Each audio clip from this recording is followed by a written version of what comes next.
Dark origins, the truth behind fairy tales. The stories we tell our children have been sanitized, simplified, and sweetened, but beneath their innocent surface lies a darker truth.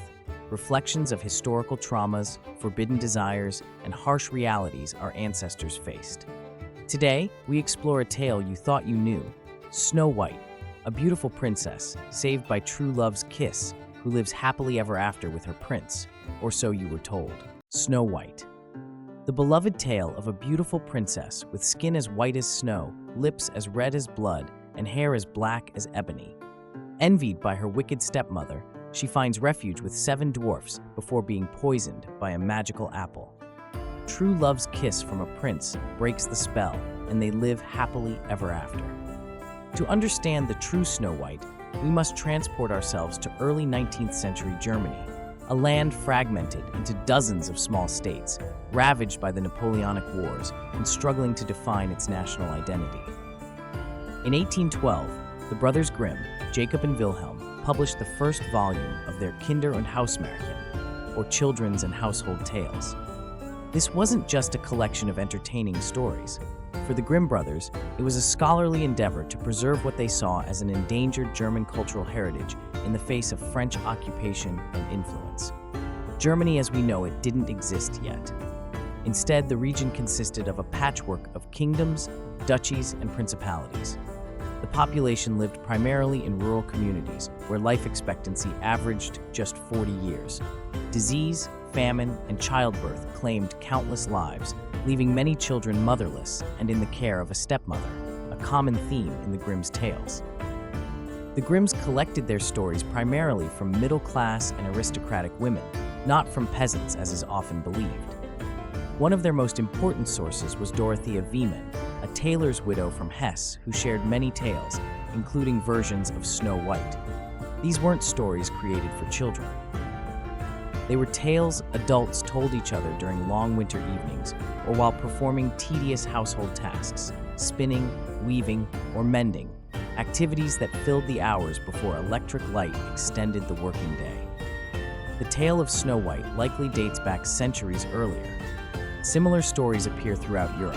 A beautiful girl persecuted by a jealous maternal figure, apparent death, and magical revival. The earliest documented version comes from a 16th century Sicilian tale called La Bella Venezia, in which jealousy motivates an aunt rather than a mother to attempt murder.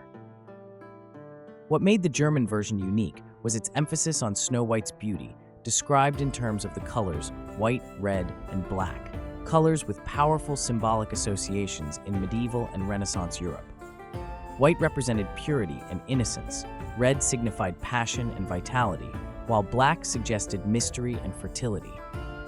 In the first edition of the Grimm's collection, the queen wasn't Snow White's stepmother, but her biological mother, making her murderous jealousy even more disturbing. This reflected the harsh realities of a time when women's value was largely determined by their youth and beauty, creating brutal competition even between mothers and daughters. The brothers later changed this to a stepmother, likely to make the tale less psychologically troubling for their increasingly middle-class audience. By the second edition in 1819, they had begun to refine the tales for a family audience, though they maintained much of the original violence. In medieval and Renaissance Europe, pale skin was the height of beauty, signifying a life of leisure indoors rather than working in the fields under the sun. Women used dangerous lead-based cosmetics and even bloodletting to achieve this prized pallor. The queen's obsession with being the fairest of them all reflects these deadly beauty standards. Her methods of attempted murder were equally rooted in historical reality. Tight lacing of corsets did cause women to faint and occasionally die from asphyxiation. Combs were often infused with perfumes and unguents that could indeed be poisoned. And apples, being easily accessible, were commonly used to deliver poison in medieval and Renaissance murders. The Queen's 3 attempts to kill Snow White weren't limited to the famous poisoned apple we remember today. First, disguised as an old peddler woman, she sells Snow White a beautiful corset, which she laces so tightly that Snow White loses consciousness. The dwarfs return just in time to cut the laces and revive her.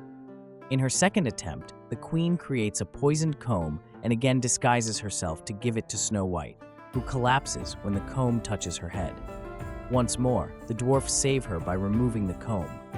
Only on her third attempt does the queen use the famous poisoned apple, crafted to be red and white, mirroring Snow White's own coloring. The apple is half poisoned, allowing the queen to safely eat the white half, while Snow White consumes the red, poisoned portion. The glass coffin itself reflects historical practices. In the 16th and 17th centuries, royalty and nobility were sometimes displayed after death in glass-topped coffins, allowing the public to view the deceased while preventing decay and contagion. Snow White's preservation in death, neither decaying nor changing, represents an ideal of feminine beauty frozen in time. And here's where Disney's version diverges most significantly from the Grimms'. The prince doesn't awaken Snow White with love's first kiss. Instead, smitten with her beauty, even in death, he convinces the dwarfs to give him the coffin. As his servants carry it, they stumble, dislodging the piece of poisoned apple from her throat, reviving her through what amounts to the Heimlich maneuver, not romantic magic. But perhaps the most shocking difference comes in the queen's punishment. At Snow White's wedding, the evil queen is forced to don iron shoes heated red hot in burning coals and dance until she drops dead. This wasn't some quick punishment. The Grimms specifically described her dancing until she fell down dead, suggesting a protracted, agonizing execution as entertainment at the wedding feast. This gruesome execution wasn't simply fairy tale invention. Dancing to death in heated shoes was an actual method of execution reported in parts of Europe, particularly for those who had committed heinous crimes. The Brothers Grimm, as scholars of folk justice and legal history, would have been familiar with such accounts. Beyond the tale itself lies fascinating historical context. Some scholars believe Snow White was inspired by Margaretha von Waldeck, a 16th century German countess known for her beauty. Born in 1533, Margaretha was sent to Brussels at age 16 to be educated at the court. There, she fell in love with Philip II of Spain, but the political match was opposed. She died at age 21, likely poisoned. Her father, Philip IV of Waldeck-Wildungen, owned several copper mines that employed child laborers. These children, often stunted in growth due to malnutrition and the toxic effects of mining copper, may have inspired the Seven Dwarfs. Local miners even wore colorful hoods similar to those later depicted in illustrations of the dwarfs. The tale also encapsulates class divisions of the era. Snow White, despite being a princess, willingly takes on domestic labor with the dwarfs, cooking and cleaning in exchange for protection. This reflects the reality that even noble women needed to be skilled in household management. The dwarfs themselves represent the working class, miners who extract precious resources from the earth but remain segregated from the aristocratic world. They can shelter Snow White temporarily, but her ultimate destiny lies in returning to her rightful class through marriage to a prince. As the 19th century progressed, illustrations of Snow White became increasingly romanticized. Her age, likely around 7 when the story begins in early versions, was gradually increased. The queen's violence and punishment were softened or eliminated entirely. By the time Walt Disney adapted the tale in 1937, America was in the Great Depression, needing hope and happy endings. Disney removed the multiple murder attempts, transformed the revival into a romantic awakening, and eliminated the queen's gruesome execution, instead having her fall from a cliff while being pursued, a death that could be interpreted as accidental rather than vengeful justice. Yet the psychological core of the tale persists. The conflict between mother and daughter, the fear of aging and displacement, the transition from childhood to sexual maturity. Snow White's awakening from death-like sleep has been interpreted as symbolic of sexual awakening and the transition to adulthood. The queen's obsession with being fairest of all reflects anxieties that transcend historical periods, the fear of losing youth, beauty, and relevance in a society that values women primarily for these qualities. Her rage at Snow White is the rage of a generation seeing itself replaced, a theme as relevant today as it was centuries ago.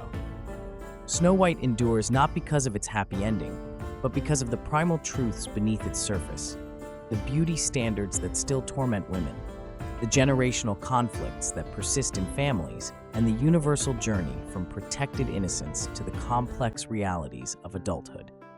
In its darkest original form, it reminds us that even fairy tales acknowledge the violence and vengeance that can lurk within the human heart.